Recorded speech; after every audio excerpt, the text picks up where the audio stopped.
Hey, great Tuesday morning. It is a beautiful morning in the city of Brownsville. It's not morning where Christopher is, but No, it isn't. we'll go into that in a little bit. And it's again a beautiful morning out, and we're going to go over a lot of the new things that we learned about yesterday in regards to the governor's mandate, and touch in a little bit in regards to a recap of what we spoke about yesterday with Ryan from a teacher at IDEA, and just have a quick conversation. Of course, we have Frankie with us. Morning, Frankie. Hi, good morning, everybody. Looking forward to today's podcast. Uh, it's going to be interesting to see how our friend Chris is doing on that part of the world. So, good morning and welcome, Chris. How's it going? It's going well. How are you guys doing? Doing good, my man. And I've known Chris for a while. Chris was one of our amazing firefighters, a paella champion in his own right here in the city of Brownsville. And Only in right now, Brownsville. In Valencia, not so much. In Valencia, not so much. not so much. And right now, Chris is in Valencia, Spain. Is that correct, man? That is correct. Awesome, man. It's good to see you, man. I hadn't seen you in a long, long time. I think the last time I saw you was at that festival that we had at the Market Square, where y'all were making Yeah, that it big was butt the paella. inauguration of the station for the police department. Yeah. Yeah, it was pretty cool. No, it's good to see you, man. And Right. it's a sad thing that you're far away, but I mean, it's a good thing that you're safe, and that's what's all that's important. Of course. Yesterday in the city, in the state of Texas, we did receive the mandate from the state governor, and part of the mandates are to start opening small business. Just to recap for a lot of people that weren't with us yesterday, they're going to start opening restaurants on Friday, May the 1st. And the way they're going to do it, and we'll just go give a quick overview because we talked about it yesterday. The way they're going to do it is they're only going to allow 25% capacity in the restaurants. 25% capacity in the restaurants, and they're going to have to be wiping down, no condiments, nothing on the tables. Everyone that is working at the restaurant is going to be wearing masks, and I think suggested some have to wear gloves. uh, don't be paying with cash or check. Try and pay electronically if at all possible.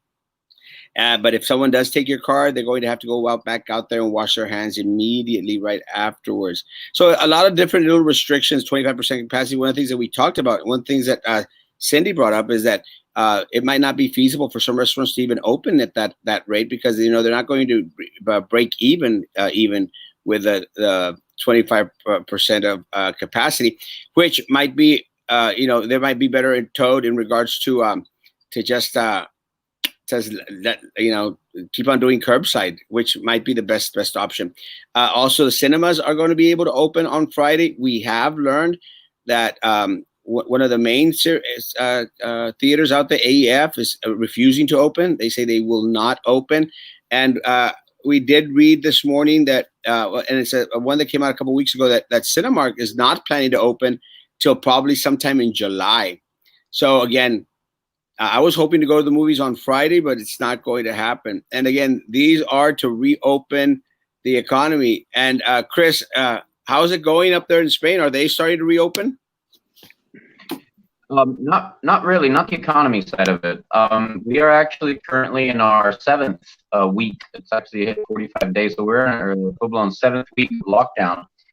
And as of Sunday last week, they allowed citizens to go out with their children if they're under the age of 14. Mind you, the mandate here originally, it stipulated that you could only go out for grocery shopping, for essential needs such as pharmaceutical needs and whatnot, and to walk your dogs. That might not make a lot of sense in America because most people have a yard. But in Europe, most people live in apartments, and if you can't walk your dog after 7 months, you got a room just full of dog dropping. So that was the thing. It specifically said you can walk your dogs, not your children. Now that the curve has started flattening, actually it's a little bit on the downgrade, and that curve thing is important to understand what it means. It means going from over 1,000 deaths a day consistently to dropping down to 200, 300 deaths a day. So it's not over. No. It just means that less people are dying from it on a daily basis. And I do believe in the US, it's actually doing quite the opposite. When it first broke out, we had people looking at the infection versus the mortality rate, and they were saying this doesn't kill that much people. But as time progressed and the virus was allowed to take its toll, I think the U.S. has been consistently over the 2,000 people a day deaths. And for context, that is more people per day than cancer and heart attacks kill on a daily basis combined. Yeah, I think that one of the things that a lot of the individuals that are actually on here posting right now is saying is that they're thinking it's a little bit too soon. I mean, you've been you've been in a country, you've been in a country that has seen the brunt force of COVID-19. So you do agree in regards to we're opening too soon. I do. Spain has the highest death toll per capita than any other country, surpassing China, Italy, and the United States. Just based on our population, the amount of people that have died is the highest. And some of the things that went horribly wrong at the beginning, one that's gotten a lot of flack actually, were gatherings that were taking place specifically on the 8th of May. That weekend was the first weekend that they mandated the shut. Well, no, actually, it was the next weekend. They shut down on the 15th. And that weekend they had several different political marches and soccer games and stuff like that, where you have crowds of up to 20, 30, 40, 50, 60,000 people. And way in advance, that had been advised to close down. The whole thing about people not being around does not mean that the disease is just going to go away. This virus has a very high survival rate compared to maybe others like SARS did, or more virulent ones. But that's how viruses survive. Viruses survive by not necessarily killing off their hosts that much. The minute a virus kills a host, the virus dies. So the fact that this virus doesn't have that high of a mortality rate means that it is capable of surviving in hosts a lot easier than something like SARS might have been.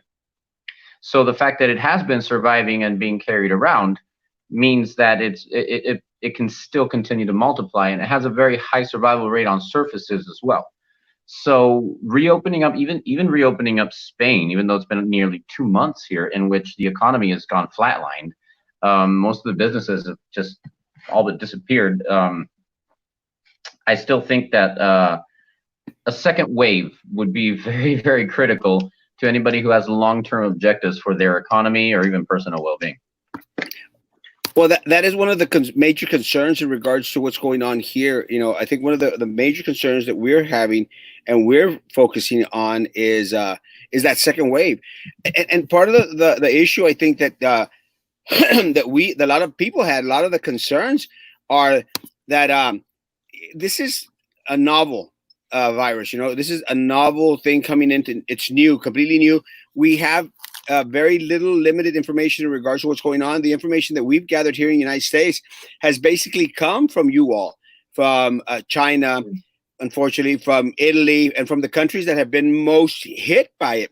So for a lot of us, so for a lot of us down here, it's just, and a lot of people want to say like, well, let's focus on the recovered numbers. And then we're seeing out in South Korea how they're resurging, they're coming back, and again, the doctors have warned. Dr. Fauci has gone out there. Dr. Birx has said, guys, we're not out of the woods yet. So with all this talk about reopening the economy, are we really shooting ourselves in the foot by starting to ease off a lot of the restrictions that have been placed upon us? I do think so, and for more than one reason. So this virus does. More people get it than actually develop symptoms. So people that are asymptomatic, walking around amongst other people that are asymptomatic, it's going to spread. And not only is it going to spread, but once it spreads, it starts picking up strength again because it has more hosts from where to latch on. The way it's working is it's really hard to see what works and what doesn't. Right. Because we really have never done this. I think it's been said, and it's probably very accurate, that nothing has really affected the world on a global stage as much as this virus has since the Second World War, to where it has affected almost every single person on this planet that actually knows that this is going on. Right. So the fact that we are under the situation we are, it just has put everybody in the exact, not the same boat, but we're definitely on the same tide, right? Because not everybody is having it as good as everybody else. Some people Right. are suffering more, some people are suffering less. But it has really leveled the playing field to where everybody's having the same problem, right? We're all having this virus problem.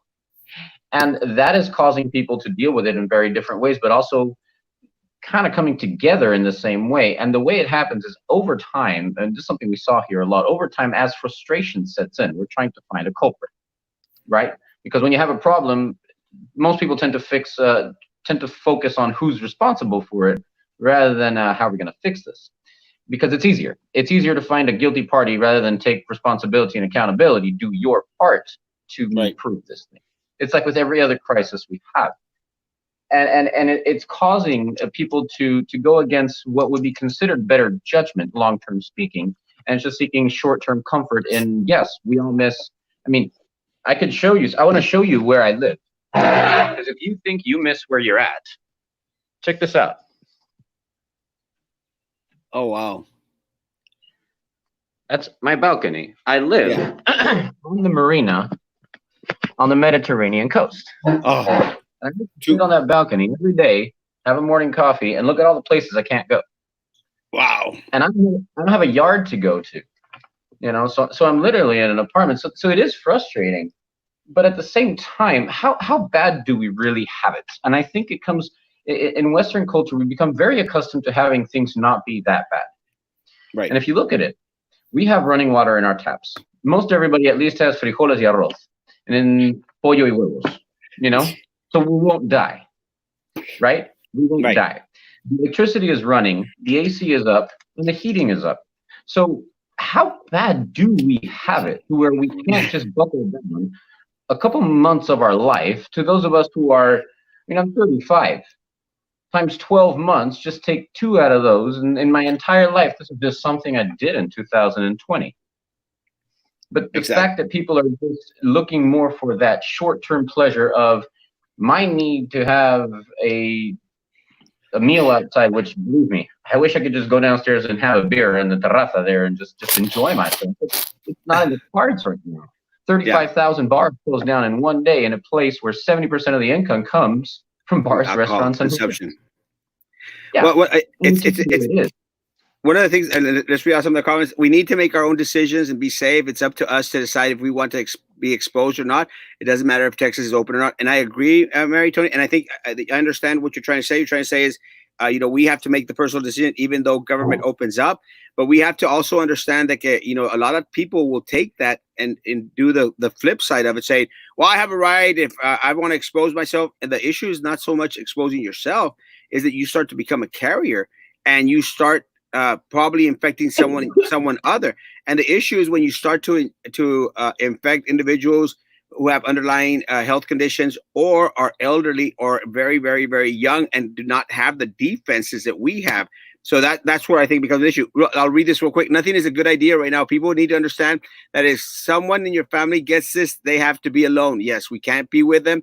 Can you imagine a child alone going through this? You who are mothers would like to go through this just so that someone can sit in a restaurant, so someone could get their nails done, so someone can go to the beach, or just so they can be think about it. And something that Mark says is very true. And going back to what Christopher said, I think a lot of the things that we are missing here in the United States are luxuries and not necessarily necessities. And I think that's where we've lost. Yeah, we've lost that line. What are really truly necessities and what are luxuries? And again, we've been very, very blessed as a society. Europe and the United States have been very blessed in regards to, we have a lot of luxuries that other parts in the world do not. And Chris mentioned, we got boomers. we got running water, we got electricity, man, we got Wi-Fi, bro. I mean, come on, we can talk to people halfway across the world, guys. And, we're very, very blessed. I think people need to act responsibly. I get it. Cabin fever, being confined so long, it can be done responsibly. It can work. Just my opinion. I agree. Yes and no. And I wanted to go ahead and say something that actually came back from some of the nursing unions here. And this is the reality of a disease like this, and it's the same with Ebola. And it's the same with all these other ones. If you have a family member who happens to get COVID-19, whether it be your father, your grandfather, your son, anybody. So let's go ahead and just pull on everybody's heartstrings to put it into context and say your child. If your child gets COVID-19. Hello? Chris? Hey, Chris. You might have, again, we've got Christopher. That is the reality. Sorry. We lost you for a little bit, Chris, but I think it's just being halfway across the world. Are you still there? Well, we'll go on and we'll wait for Chris to come back. Yo creo también que es la clave, es responsables con nosotros mismos y de esta manera protegernos a otros. Y no sé quién es el señor que habla, pero sabe lo que está hablando. Alicia, Christopher Goodrich es un amigo que estaba con nosotros aquí en la ciudad de Bronzeville como bombero. Como bombero. So, gracias, Alicia. We lost you for a little bit. Chris, are you back? Son chiflazones. So there's one thing about this. It's very dystopian. There's nothing utopic about a good way to go about this. And there's two sides of the same coin, right? Number one is as a free society, as free people, nobody wants to be told what to do because people have rights. The one thing we've lost over the years, and I think it happens a lot with modern society, where we've been drilled in a certain way to believe that the only thing we have in this world are rights. Rights do not come without responsibilities. And we have a lot of people who are unable, for one reason or another, and we're not going to cite them. I have my own opinions and everybody else does. We're unable to see that without responsibilities, your rights are useless. Right. You have a right to a good job. But if you don't show up to that job, it's gone. There goes your rights along with your responsibilities. So the thing about it is, it's the following. Sorry, I'm getting a phone. Work from home, they can wait. So the thing about it is, we don't want people telling us how to live our lives because it implies that humans are too stupid, and we can't manage our own choices. But at the same time, if there's one thing we've learned is that masses will make poor choices. Yes. So we find ourselves in a really difficult place to be, to where, yeah, sure, everybody should take responsibility, but do they? They don't. And if there's a saying by a very famous author that says that the size of your character is ultimately measured by the problems that overcome you. So if you are being overcome by your inability to just sit home, have a drink. And we lost Chris again. Chris is in Valencia, Spain. So we at times are going to have trouble with him coming in and out, but we appreciate him taking the time. He'll come back. China was on lockdown for over 3 months. They are slowly starting to return to normal. And guess what? They are experiencing a new wave of positive cases. Do we think we are not going to experiment this very short period of Celeste, I cannot begin to agree with you. First of all, I'm very concerned in regards to a lot of the numbers that that China was putting out there. At first, letting people think and know that everything was A-okay with them. I did not trust them then. I didn't trust them at all. As needs versus wants. One of the things that we'll go into real quick, since I think we got Chris back, right? Yes, we got Chris back. Yeah. One of the things that we'll go into very quick is just today, the AP was reporting how President Trump has made the statement that he's wanting schools, or he's recommending for schools to come back before the end of the school year. And again, the end of the school year is less than 4 weeks away.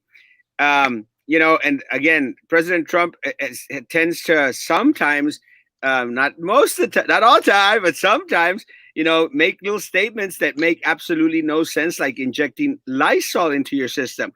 So if you're going to base the recommendation, you're wanting to open the school systems based on Trump's ritual, then you might be also thinking about injecting Lysol to your system. How are the schools doing up there in Spain, Chris? Schools are not projected to open until September. So basically, the school year is forfeit. People have been taking classes on Zoom. But what's more important? Your kid finally learning the ninth timetable, or your kid actually being healthy? You know, and it comes down to priorities, and it says a lot about your priorities based on what freaks you out.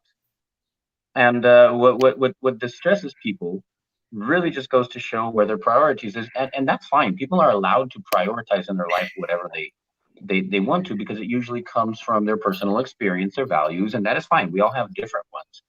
But there's something my dad used to say when I was a kid. It says, "Your emergencies are not my emergency." I would come to him needing something, and he would be like, "Screw off! I have bills to pay, and your stupid Legos can wait." Somebody's need to go out and take a walk does not supersede the right for somebody like me, a 2-time cancer survivor diabetic, to be healthy and safe. So Amen, I'm the brother. first one taking responsibility and saying I don't do what I don't need to do in order to protect myself, but I can't make everybody else do that. So people who cannot, just for the life of them, relax for 2 months, get a chart, start doing push-ups, get a book, start learning a language. Maybe this is the one time that we all run the risk to actually develop a higher culture by not necessarily having anything else to do than to learn a few things. Why is that such a bad thing? Why is it an infringement upon our rights to protect the most vulnerable? Why Amen. is it a bad thing to stay at home to protect those who cannot otherwise protect themselves? Amen. I worked in the civil service, and as a paramedic, we barely kept up with what we had. My brother is a police officer in the fire in Brownsville. He tells me the same thing. We're limiting the responses to calls. We're downgrading what constitutes a level of emergency so that our systems are not overwhelmed. Because guess what? COVID-19 is a big thing. Heart attacks, strokes, diabetic emergencies continue to happen at the same rates, anyways. And to go out there, it doesn't matter how many die. It does, but not in the context of, sure, we have 50-some thousand deaths in the United States. We also have 1 million of people infected. A million people that are currently in our health system for an extraordinary disease that the health system has not anticipated. Not because it couldn't anticipate it, but because when they look at their numbers, say, for example, they look at the cancer numbers, they look at the heart attack numbers, look at all these numbers, and they project their needs based on a trend. This is untrendable. No. So what we have is a system collapse because of something that came in that was new, in the same way of a hurricane. If there is a hurricane going on outside, you wouldn't say, "Oh, you can't make me stay home." Well, go outside, see what happens. You get carried away by a flood. These things are things we cannot control. We cannot control entirely. We can only control our actions. And to superimpose your needs to somebody else's vital needs, which is the right to survive, the right to not be exposed to something so deadly because of somebody else's irresponsibility, is an indictment to our priorities as Americans, as Europeans, as every part of the Western society who feels that they are so incapable of just staying put for a couple months in their comfortable houses, climate control, Wi-Fi, several streaming devices, and probably a lot of Twinkies and beer. Amen, so, seriously, why not? Why can't we do this? Hey, Chris, could you give us an insight? When when we first got word of this COVID-19, it was around early March, and everybody, I guess, started believing that it was true. In late March, and we started taking the precautions. A couple weeks late. Can you give us an insight into how the reaction was in Spain, and how fast did the mortality rate start increasing rapidly? Yes, by the time the lockdown started, I think there was under 1,000 deaths. And the mortality rate started escalating dramatically. And so people had the same reaction. On the 8th of March was the Day of the Woman, or El Día de la Mujer, here in Spain. And it is, according to the government, statute as a feminist march, parade, so to speak. Under normal circumstances, sure, you go out there and you dress in purple and you support, a feminist movement, a non-violent one, hopefully. But then what happened was they had word of this, and they knew about the coronavirus before that. The coronavirus was out there, and people said the coronavirus is not going to stop us because, and I quote, they got signs that says misogyny kills more people than coronavirus. 6 weeks later, we have over 20-some thousand deaths.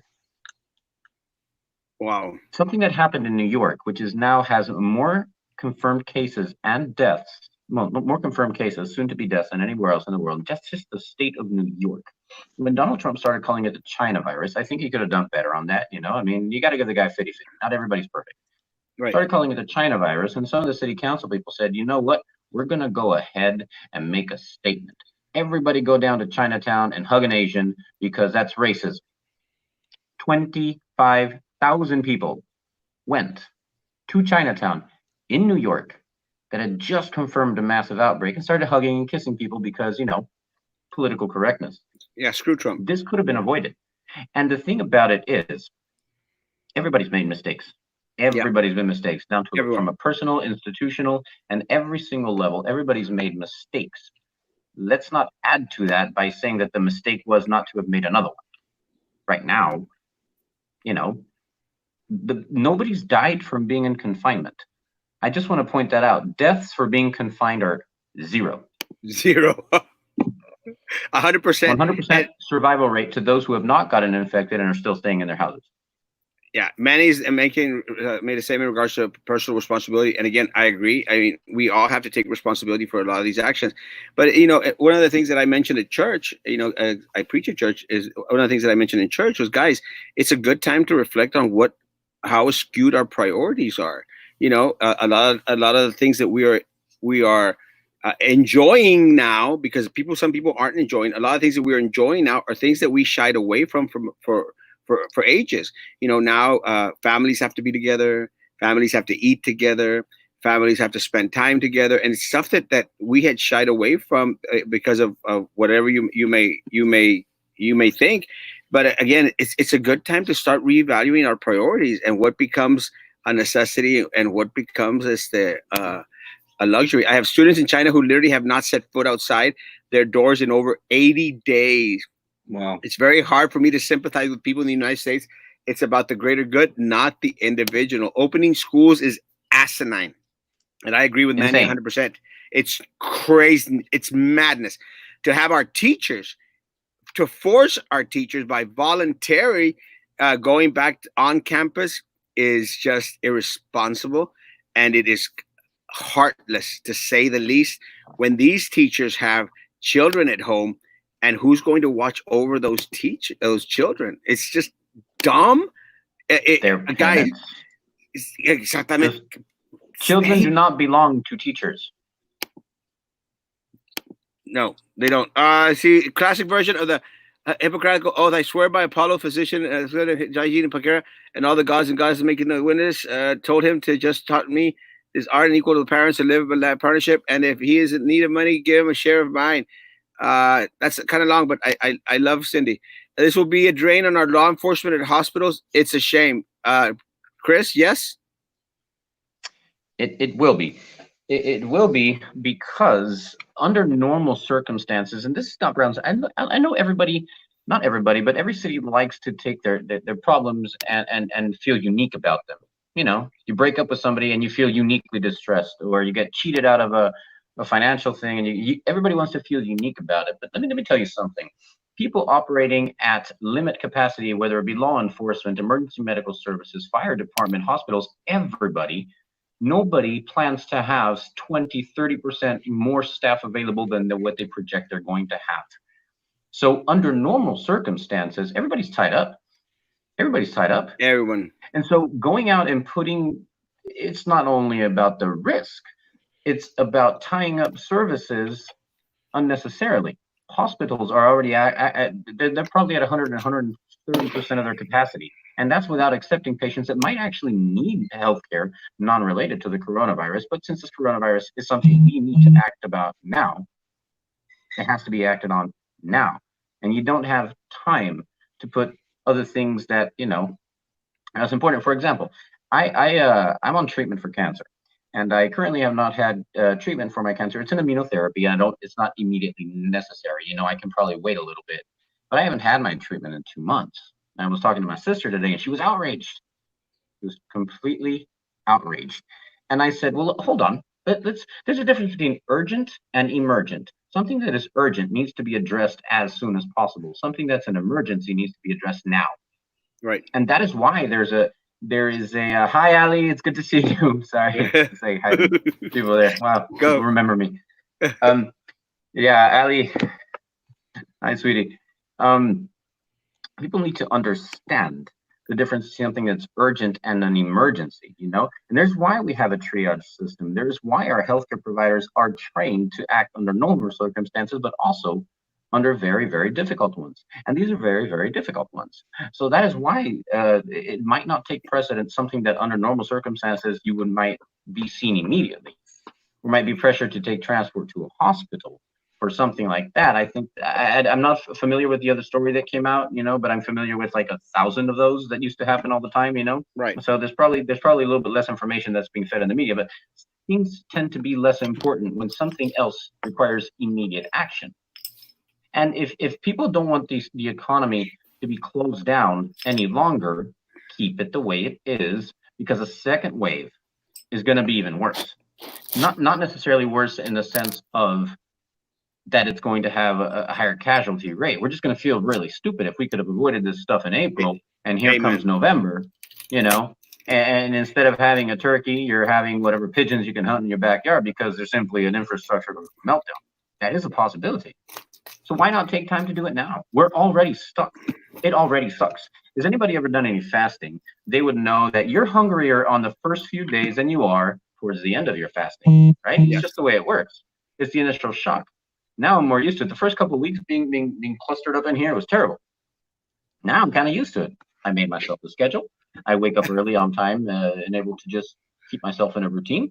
I make a list of the stuff I need to do every week, make sure I clean my bathroom, make sure I do my laundry like everybody else. I have a thing here where I'm writing down how many push-ups I do every day and try to make at least a couple more the next day. Why not? Why not try to find formality? Hello? And I'm not saying, come out on the other side being, a philosopher or anything like that. No, but why not take time to see what you're made of? Why not? Well, I think, why not take time to actually see how you can do something that you usually don't have time for? Everybody says, if I had time to do this, I would do this. Yeah. If I had time to do that. There's everything you can do from the comfort of your home. Now is the time to do it. It is possible once you just put your mind to it. But it's not acceptable. It's not acceptable to risk people who are weaker and more vulnerable than you based on what you consider to be a need that is generally not really a need. It's just not. Amen, brother. One of the things that I think that one of the things that we've been dogging on our school district for weeks now is their laissez-faire type of response to everything.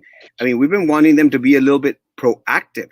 And by being proactive is start seeing to the future what measures need to be taken in order to be ready. And I agree with Manny. Open or close, the second wave is inevitable. It's coming.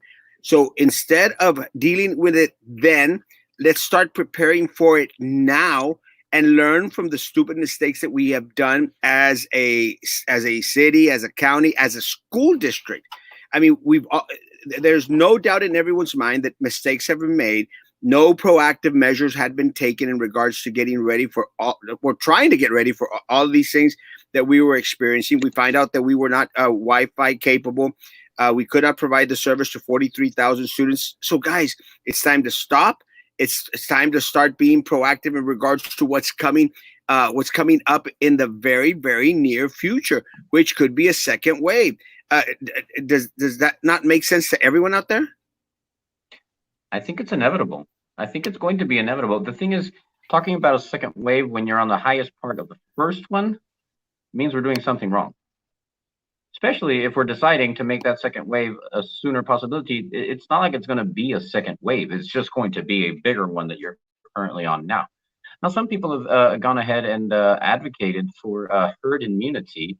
Herd immunity has the inevitable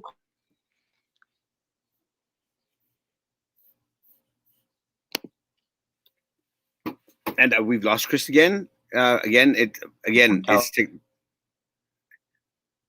it's technology, folks. And again, technology is a great thing when it works right.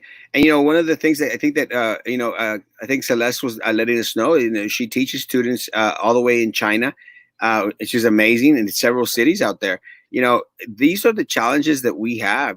Technology does not always work the way that we want it to work. And that's another one of the aspects that we need to constantly be ready and prepared for. We have to be ready. And I'm sorry for our district and for a lot of the different entities here, but a lot of the entities here are not ready. Chris, you back? I am. Yes. We Sorry, were talking it keeps about. on going on and off. No, it's all right. I mean, we understand. Again, Chris is in Valencia, Spain, so it is halfway across the world. We were talking about the different challenges that we have in like technology. That sometimes we're going to have these hiccups. How is y'all's technology up there in Spain? And should we be learning anything from y'all?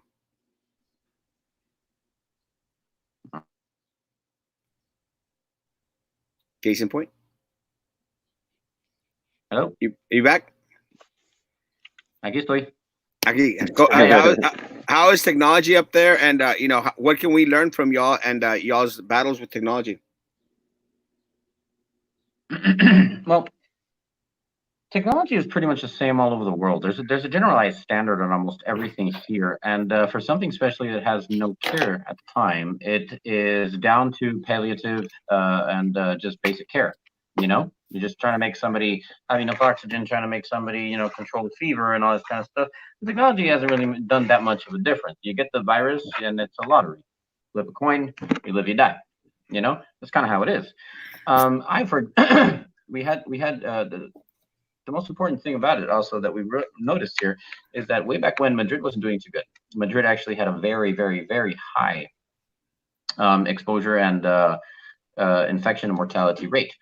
And when it got to the numbers of 12,000, I think a note was made that 10% of those, 10% were nurses, doctors, paramedics, and people. So if you already have an overwhelmed health system, and all of a sudden you knock out 10% of them because they have the virus too, quarantine them for 14 days, what happens? It's a problem. It's a problem everywhere. Yeah. So well, I think the herd immunity thing, that's something that people were like saying, oh, Sweden went ahead and did herd immunity. Well, let's see how that works. The herd immunity basically says if we all get it, we develop antibodies and we die. If that were the case, then why is 14% of the cases in China actually been recurrent after being tested negative after passing the disease? 14% of them actually got it again. Right. Herd immunity means if we all get it, eventually we develop antibodies. Right, but if only a part of us got it. By the way, 1 million means one person in every 340 people in the United States has it. One person in every 340 people. That's less than the size of a small school. Yes. That is a lot of people. A lot of people. Which means that if you actually want to go ahead and put it into consideration, herd immunity, you're signing the death warrant of the people that are weaker, And sure, people say, oh, these people already had previous pathologies, they were already sick, they were old, they were infirmed. Yeah, but why does that make that better? How does it make it less worse? Who wants to offer up their loved one who is infirmed, sick, or debilitated for the slaughterhouse? It almost sounds like an 1880s eugenics movement. Hey, it's Chris, like, well, yes. Here the medical experts have given the date of the first or second week of May in which we will hit our peak. Could you let us know the current situation in Spain? When have y'all passed your peak? And in your opinion, it appears that we have passed the peak. It appears, but there's been very aggressive lockdowns here for already 7 weeks, and they projected the peak to hit, and it took 10 more days to hit. The fact that a peak hits does not mean that is when it's spreading the most. The peak is the infection rate and the mortality rate with a little equation in there. So what happened in the United States is during the first several weeks, you had thousands upon thousands infected, maybe a few dozen people dying of it, dead from it. And they were like, okay, This doesn't kill that much. Then, as the disease was progressed, and not only progressed but stayed longer in some hosts, you know, you can get sick of something today and die of it 2 weeks from now, which means that if we all got sick today and half of us died 2 weeks from now, today we'll be saying, oh, the mortality rate is nothing. 2 weeks from now, we'll be like, oh my God, what went wrong? Right. You know? So that's the thing. As the disease progresses, it's expected to die out because all diseases die out unless they have a very low mortality rate. Like, for example, take flu, okay? If you take flu and you say 45 million people get the flu and about, what were the numbers? 45,000 die from it. All right, that's 1 in 1,000. That's 1 in 1,000. Sure, there's low mortality numbers, which is why the flu is allowed to live within humans, because since it doesn't kill them off fast enough, it can reproduce and reproduce it. Sure, it will kill off somebody, but it has a very low mortality rate. COVID-19 has actually hit the prime range, because viruses are intelligent, and they've actually hit the prime range to which it does not kill off enough people. But it kills off enough people to make it serious. But at the same time, since most of the people aren't dying from it, it is allowed to live longer and progress and progress and progress. But if you went ahead and took something that is more contagious than the flu, which happens to be coronavirus, and maintained the death toll of coronavirus, 45 million people getting it wouldn't be 45,000 deaths, would be 450,000 deaths. Wow. Because that's 1 in 100. That's and the crazy. numbers are higher. So what means if you replicated the numbers around the world at 1 million right now, at 1 million, you're expected to have 100,000 deaths if they don't progress. And I can guarantee you we're going there. One of the things I think that is very important, and I'm glad you mentioned that number, because, you know, we've surpassed the 1 million mark. And again, guys, 1 million mark out of 314 million people, 320 million people here in the United States. Again, as Chris mentioned, that's one person for every 320. But let's take something into consideration, folks.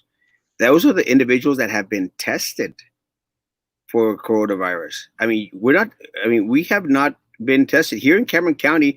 I think the number in counting Brownsville and the county, we're under 2,000 people that have been tested in Cameron County. 2,000 people out of 250,000 in the city of Brownsville. In the city and how many of cases Brownsville. do you have? Right now we're at 307, Frankie? 376. 376. So that's 1 in 6. 1 in 6 people tested. What happens if you tested 1 in 6 people in America?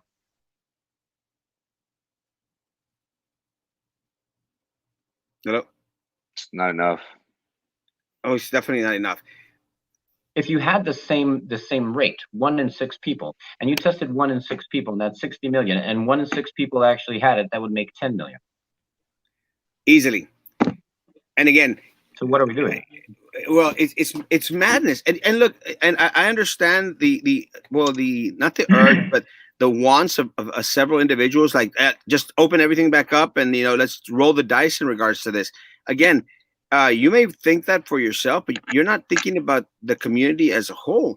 And again, I understand trying to ease off, and I don't know if this is happening in Spain. I could sort of understand trying to ease a lot of the restrictions for a lot of the smaller towns or the counties that have had nothing in regards to this. I somewhat understand it, but again, either we're all in it together or we're not. What's up? What's the case in Spain? In Spain, it's across the board, because the smaller the town, the less resources available. Yes. So what happens if you have a small town? If you have a place like maybe Madrid, Valencia, Barcelona, or, you know, to compare it, New York, Chicago, Los Angeles, having large numbers, you have a larger infrastructure to deal with those numbers. Now you get some little town out there in Montana. I love Montana. I'm not hating on it. That has, say, for example, the same percentual numbers. That's it. How do you take care of those people? So it's not a good idea. Look, in Texas, it shouldn't be that difficult. Look, I'm cooped up in my house. I live in a nice place. You know, it's fairly big. I have some, you know, some views and stuff like that. But I'd kill to be back in Texas. Have a backyard and just like run around with my dog. You know, cut the grass, suntan a little bit. It's always sunny in Texas. Get a tan. You know. It. So and Jess, but President did say something.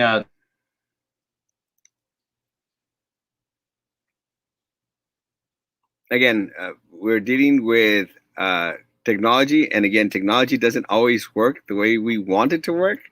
So you're back, Chris. And Erasmo, I like Chris's analogy. You know, he living in Brownsville, Texas, knows what it's like. To be in our situation right now, and currently he's living in Spain, where has been affected greatly, and it is pura chiflazon on our behalf because this is only a temporary thing. They're promising us that if we're able to abide by the recommendations, the social distancing, that one day we'll be able to go about our daily lives in the near future.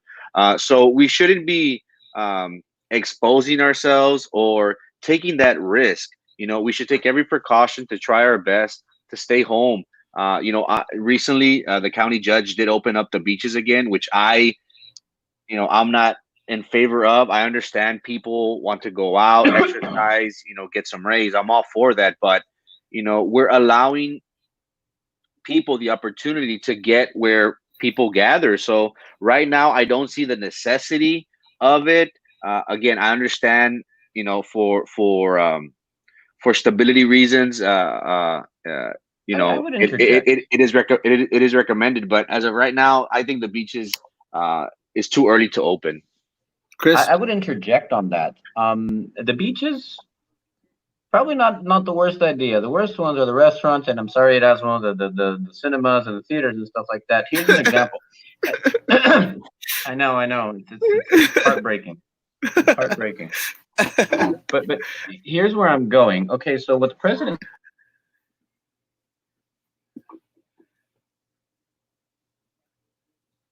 Sorry, Chris. I think we lost you again for a little bit. Yeah. Again, guys. I think a lot of these things are and just. One of them is trying to. You're freezing up on us, Chris. This is good. I'm sorry that you froze up on us. This is a good one. You back, Chris? Yes, I am. And I'm sorry, your point again. I'm sorry. It was starting to be a good one, but we lost you. Yes. Okay. So here's the thing about the UV rays. Let's cut to the crap. UV rays are something that come from the sun, right? Now, within our atmosphere, there's a bunch of compounds that have a reaction to that have a photocatalytic reaction, which is something that changes due to light. Now, if you take hydrogen and oxygen from the air, hydrogen and oxygen from the air, run some UV light through it in the right conditions, it creates a gaseous hydrogen peroxide. At some levels, that acts as an oxidizer that it kills the microbes and other.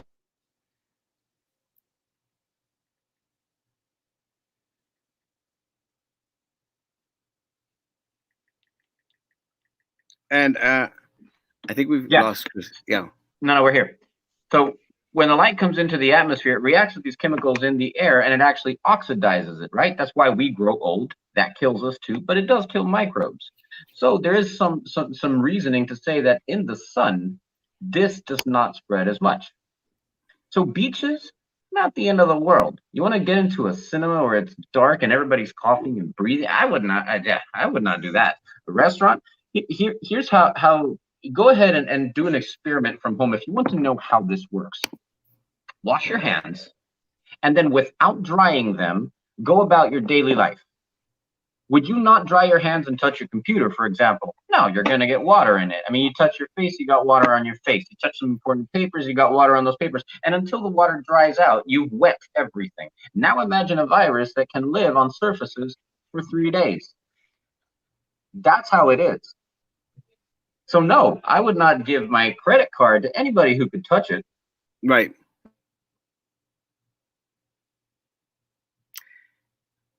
Yeah. It's difficult. Yep. Yes, it's not a good situation. One of the other things, and I think that we've been going back and forth here in the city of Brownsville, is in regards to graduation. And it's a lot of parents and a lot of students like, oh, I get a prom and graduation. I go like, suck it up.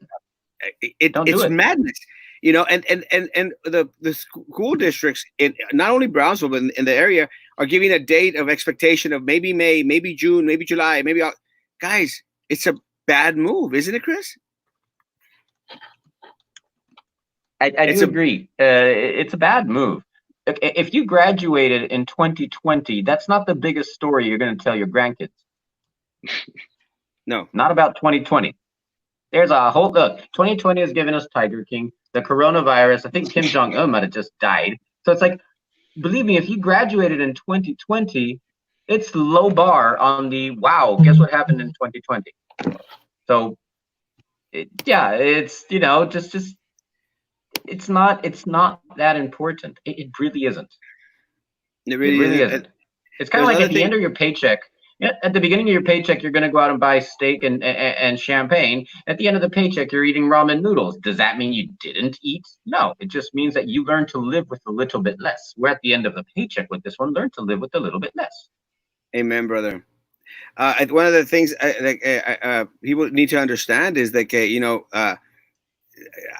the doctors have made recommendations, and again, going back into the president's statements, at times, medical professionals, scientists have made statements in regards to the probability of not even going back to school in the fall semester the way that we are accustomed to. These are the expert folks. For a president, for a governor, for a BISD board member or president of the board to make comments off the cuff is irresponsible. And Chris, you correct me if I'm wrong, but guys, when we start making these statements, we start implanting seeds of doubt in a lot of people's minds in regards to the validity of what this really is and how it affects our people. So, guys, we've got to stop with a hoax narrative. We got to stop with this too is going to pass real quick and everything's going to be okay. We got to stop with let's have graduations in July. Let's stop with, we're probably going to all come back in September, guys, and start preparing our people for the worst, because if the worst happens, we'll be halfway ready. But if the worst doesn't happen, then, hey, man, at least we're somewhat prepared. No, Chris? Yes, and I don't think that this is just gonna blow away and nothing ever happened about it. There's gonna be a before and after, right? When we were in the fire department, one of the guys used to teach us saying the way the fire safety has progressed is the from now and on, right? Something goes terribly wrong, and then we say, okay, from now on we're gonna do it this way. And something else goes terribly wrong, and say from now on we're gonna do it this way, and it's going to create a blueprint for the future. But right now we're not there yet. Right now, and I can't use bad language here, right? Oh yeah, watching? Please go ahead. Okay. Somebody once said opinions are like assholes. Everybody has one, and nobody gives a shit about yours. And that's the reality. I don't care if you think the Illuminati made this, or if this was built in a lab in China, or if it's fake media, or if big governments. It doesn't really matter, because those are just opinions. Facts are the following. Facts are, this is out to get us. This is out to get us. Why run, with open arms to it, And yeah. Can't go out. I can imagine her ripping her hair off, but hey, it is what it is. People, there's still people alive today that survived Auschwitz. There's still people today that survived living in East Berlin in the Cold War. There's people who've gone through worse and complained less, and it shows a very, very. It's weakness. It really is. It's mental weakness, and it's not the same thing. Mental weakness is not the same thing as mental illness. Mental weakness is that we have not trained ourselves to be able to withstand things that were at some point going to be inevitable. Right. These things are going to happen, and all the training we've got is TikTok. The new stupid app that apparently there's no point. It's all we've done is train ourselves to entertain ourselves, and when it comes time to it, everybody is just looking for entertainment and has not educated themselves on anything. So we're like freaking out. Why? Because we need to stay home. Oh no. Oh no. Like, what kind of life did you have that literally has no meaning if you can't step out of your house. What kind of meaning does your life have if you actually need to step outside and go be with a bunch of people? I lived in Brownsville. There's nothing to do other than to go out to a bar. You can drink, eat, and watch. Yes, Brownsville Live, and I'll say one thing for myself. And I've said this, and a lot of people tend not to believe me. I I'm an introvert. I enjoy my quiet, my solitude life. If you were going like, no, you're very, very, very social, and I go like, no, that's what it appears like, but because of what I do, I think in the city of Brownsville. But I have no issues with staying at home, playing with my three No. cats, and watching TV all day, guys. Again, it's just Hey, what we people used have to to tell me do. the same thing. Oh, hey, Carlos, how's it going, Chief? El Carlos.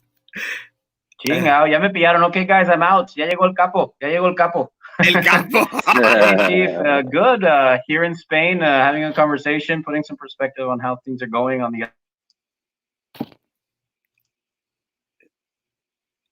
Carlos, one of the things that we're experiencing with Chris is that, because he's halfway around the world, we get to lose him every so often. Uh, uh, Yeah. but he's here. Yo, mi gente, Alex. Good to see you, my man. Mándale saludos al perro de Jared Shelton en España.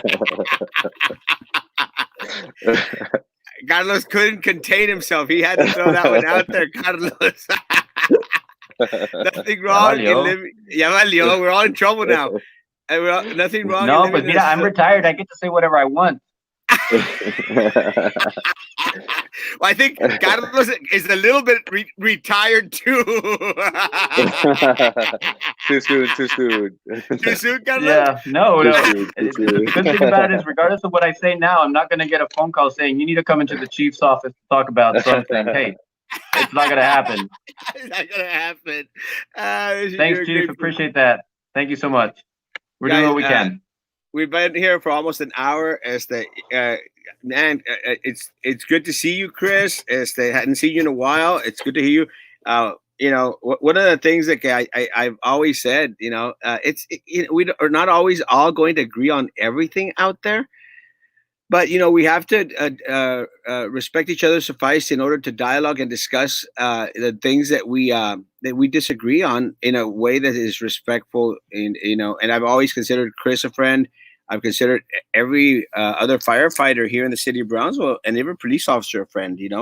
Again, we have to have that mentality. We have to push ourselves forward. We have to move forward. The only way that we're going to defeat anything that comes our way is if we do it together.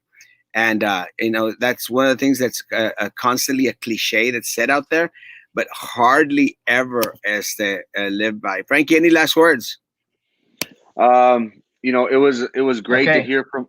It was great. It was great. Yes, to the hear rain in from Spain Chris. stays mainly in the plain. I'm on the coast. Yeah, guys, I think my communication is not great, so I think I'll just have.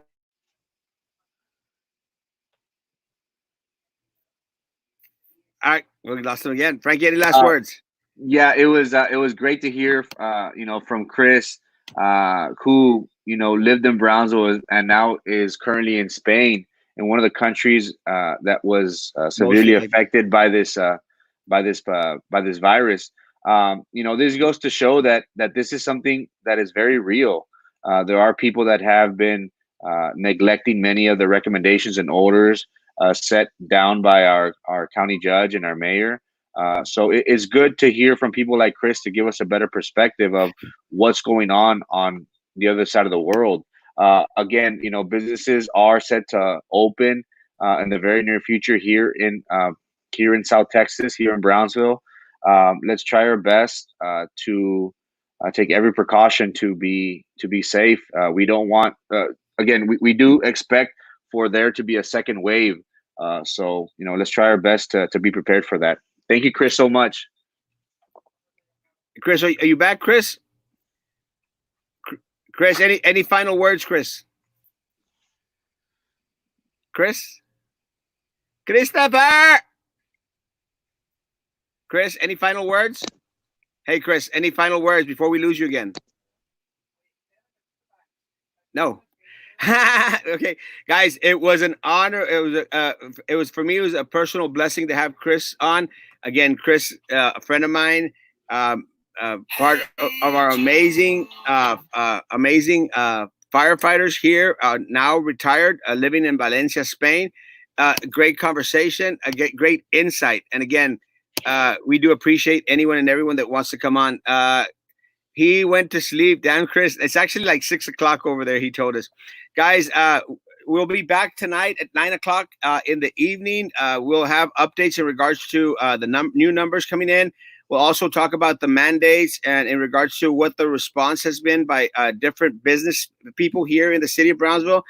Maybe we could try and find a restaurant owner or someone in retail out there, a manager or an owner, to come on tonight at 9 o'clock to give us their perspective in regards to a lot of the rules and regulations.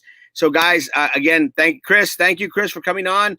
Love you, man, and stay safe out there. And let us know when you come back on this week or next week, so we could do a little bit a part Dukes, a follow up. Guys, have a great rest of the day. God bless. We've been on here for an hour. Yes, Chris, come back, please. Chris is a great guy. Jared pushed him out after he got sick. Yeah, let me tell you, I love Chris, and I was following Chris on a lot of the things that he was experiencing. Following Chris in regards to a lot of the different difficulties that he mentioned on here in regards to his cancer and a lot of his surgeries. Chris, I love you, man. Stay safe out there in Valencia. And let us know when you're going to be back with us, bro. I love you, man. Frankie, we'll see y'all this evening at 9 p.m. Guys, stay safe, stay cool, and please, guys, stay home if possible.